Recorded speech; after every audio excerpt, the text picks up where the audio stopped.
Welcome back to Mr. DuPage's classroom. This lesson is for my Algebra 1 class. It is 10.3, Solving Quadratics. So we have just finished talking about how to factor. What we're going to do now is we're going to take quadratics, any polynomial with a degree of 2, and we're going to solve them. So the standard form of a quadratic equation is ax squared plus bx plus c. In that situation, a, b, and c will all be numbers. We may not have the bx term. That's just our standard form for this, okay? Now, what are solutions? Solutions are where a graph crosses the x-axis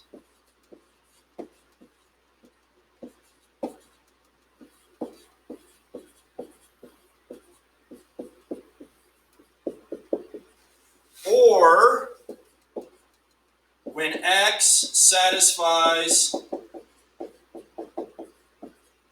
the equation.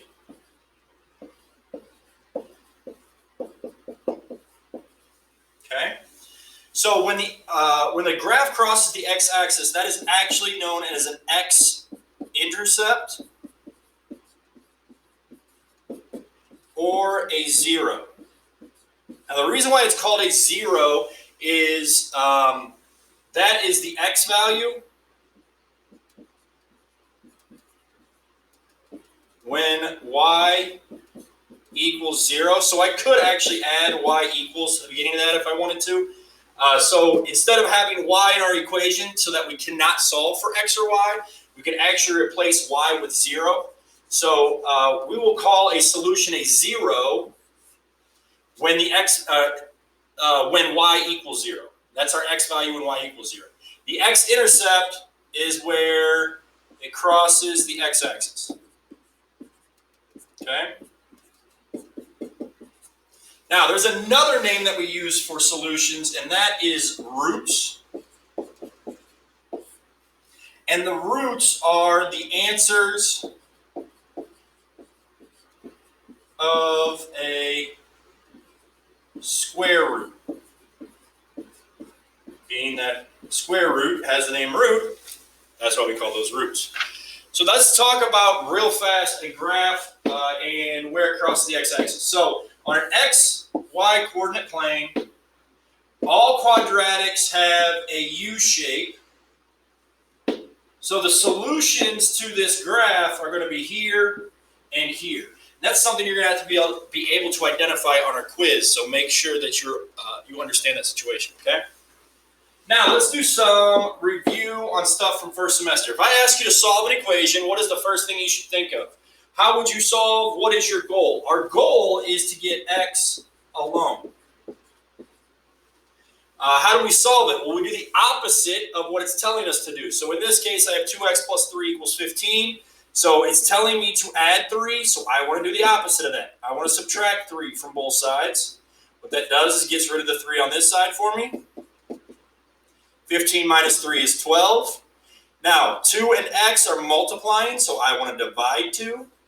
So x would equal 6. This is exactly what we're going to do on the rest of this note sheet, but instead of getting x by itself, we need to get x squared by itself. Once we have x squared by itself, then we can solve using square roots. Okay?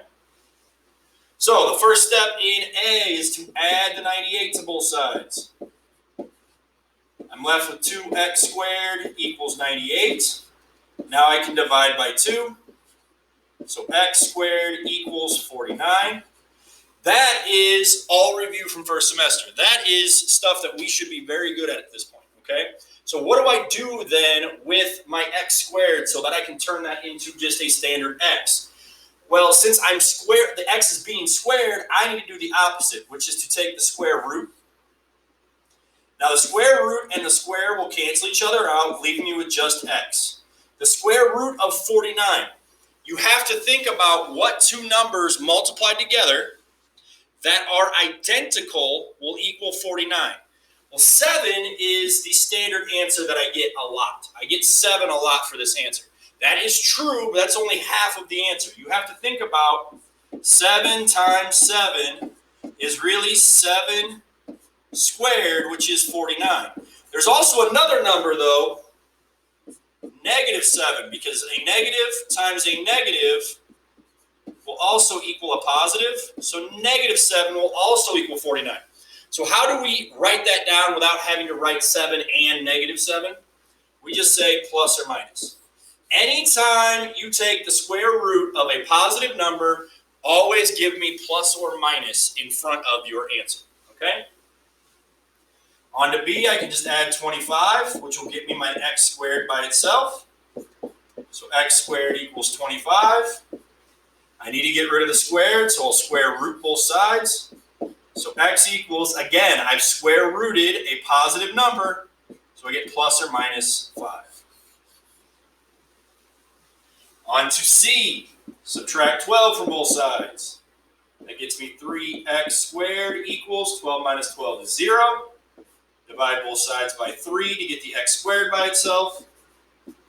0 divided by 3 is 0.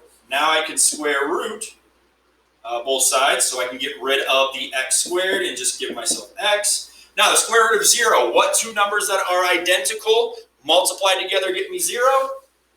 Just 0. Now what you're going to notice is I have plus or minus 7 on A, I have plus or minus 5 on B, and I just have 0 on C. When you take the square root of a positive number, you get two solutions. When you take the square root of 0, you're only going to get the one solution, and it's just 0, because 0 is neither positive nor negative. Okay, it's kind of the neutral number in between the two. Let's move on to D. Subtract 32 from both sides. Left with 2x squared equals -32. I can divide by 2, so I can get my x squared by itself. This gets me -16. The thought here again is to take the square root so I can get x by itself. However, I have to think about two numbers that are identical that can multiply to -16. Well, the only numbers I can think of that can even multiply to 16 that are identical is 4 and 4. So now I have to think about how can I make two numbers turn into -16. Well, the idea would possibly be -4 times -4, but that is positive 16. 4 times 4 is positive 16. If I said 4 and -4, they're not identical, so they cannot be the square root of -16. That to me means that this is not possible, so my answer would be no solution. Now there is some numbers that do exist in math that are called imaginary numbers. We're not going to get into those right now. That'll be something that you'll get into later, to where that does actually have a solution. But for our purposes right now, this is just no solution. Okay? On to E, first step is to divide by 5, so I can get x squared by itself. 25 divided by 5 is 5. Take the square root to get x by itself. Now, if you take the square root of 5 in your calculator to try to figure out if what the square root of 5 would be, you would end up with 2.236067977. And in fact, that decimal continues on and on and on and on and on. So this is the same idea as when we had 4/3 earlier in the year. We would not say 1.33 repeating. We would not say 1.33. We would not say 1.33333.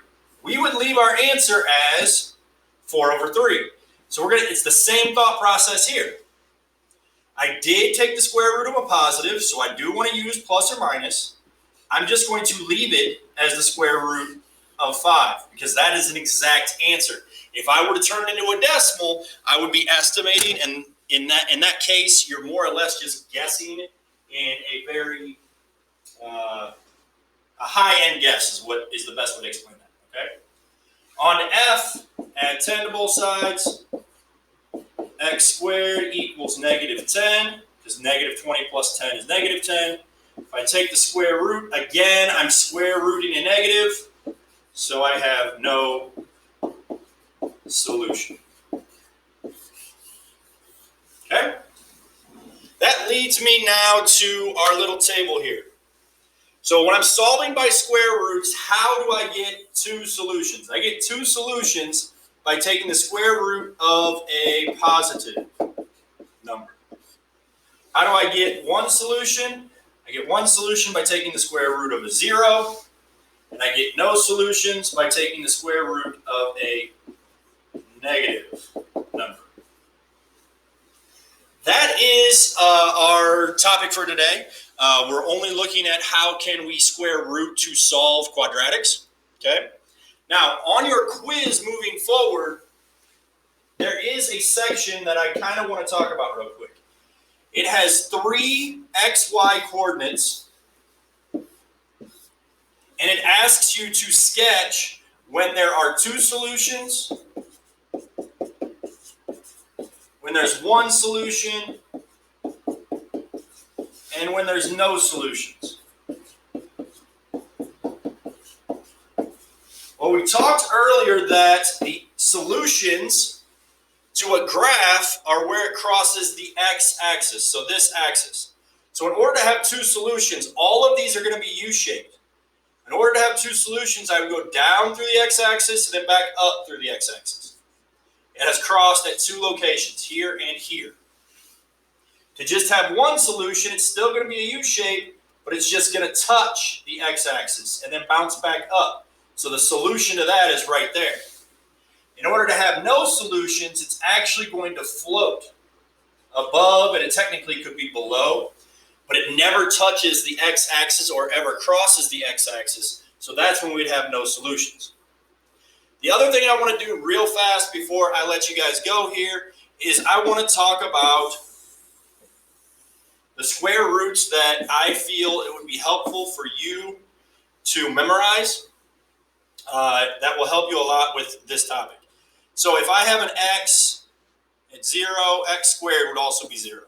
If x is 1, my 1 squared is also 1. If I had 2, 2 squared is 4. 3, 3 squared is 9. 4, 4 squared is 16.